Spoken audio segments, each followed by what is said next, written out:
Welcome back to the PokerPlayer Show. Still to come, we speak to Jake Cody and the Devilfish. Hendon Mob star Barney Boatman gives us his advice on sit and goes, and we look ahead to the big tournament in our poker diary. There is a lot of talk of the new breed taking over poker, but there are plenty of old school players that you should never count out.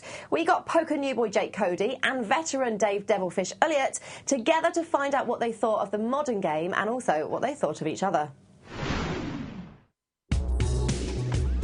I know Devilfish from TV from when I was younger. When I first started getting into poker, he was one of the guys I saw on TV and stuff. He's obviously like an icon to British poker.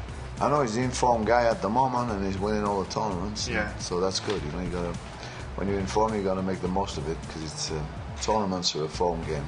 Usually, I mean, they come online, don't they? Usually, I mean, they usually come up online and you know, win a satellite or whatever, win a couple of satellites, and they do good. And the next thing you know, they got some big, nice sponsorship deal, and they're off and running. You know, I mean, poker's that sort of thing. It's like the lottery, but you've got a realistic chance, you know.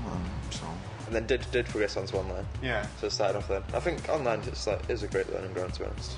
I don't think playing online, you know, will keep you going forever. You know, you've got to learn to play cash games, and same as playing tournaments are great, but you're never going to keep winning tournaments because tournaments are such a long shot.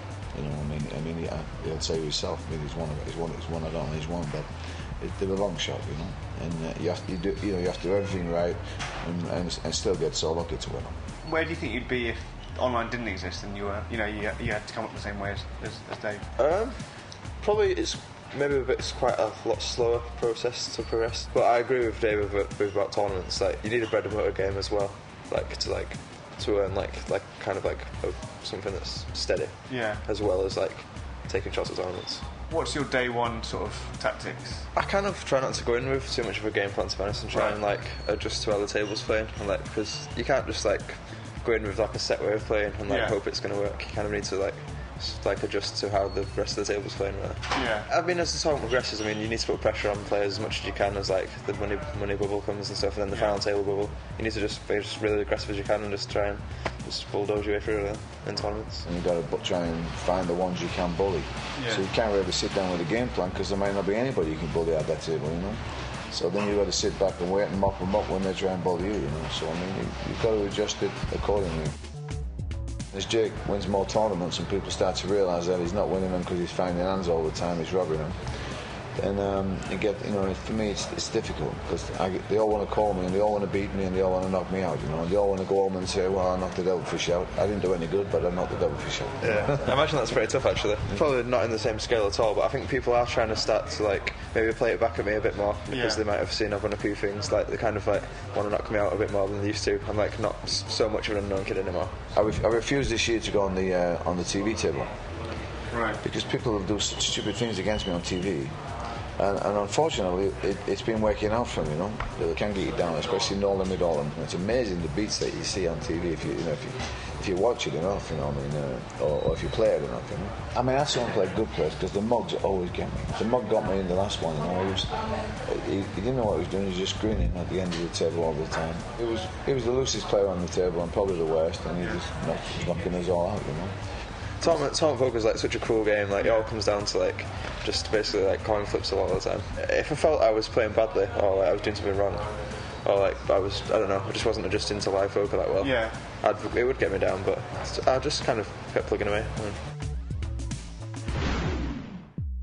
Good stuff there. Last month we ran a competition where you could win a one-of-a-kind Phil Lack canvas. The Unabomber holds the record for continually playing poker with no sleep, but we asked you, how long was that for? Congratulations to Kenneth Billups, who correctly answered 115 hours.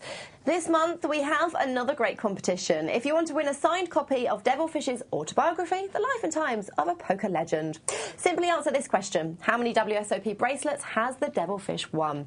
If you know the answer, then simply email us at pokerplayer@pokerchanneleurope.com. We'll announce the winner on next month's show. OK, Barney, so let's have a little chat about what you've been up to. Obviously, coming up for you is the Poker Million. Yeah, well, that's very exciting. Coming up very soon, and it's an incredible lineup. And talk to me about how did you get to the final table? Well, mainly by winning my heat, obviously. I mean, Full Tilt have done a great thing for this event by changing the structure. I think it's a great thing. 300,000 chips instead of 100,000, 8 players instead of 6. Hell of a lot more poker. You know, it took about 9 hours to play through that. Finished up heads up with Ram Vaswani, who's been my ultimate doctor over the years, so beating him was a little bit special as well. Anyone that you're slightly going to be aware of at the final table? Well, hopefully I'll be aware of all of them, but I'll tell you who my tip is, if it's not me, and that's Tony the Lizard Bloom, who I think he's got a legitimate claim to be the best no-limit hold'em player in the world. Certainly his results for the amount he plays are absolutely phenomenal, and he's a master of this format as well. Well, we're wishing you good luck. It's coming up very soon.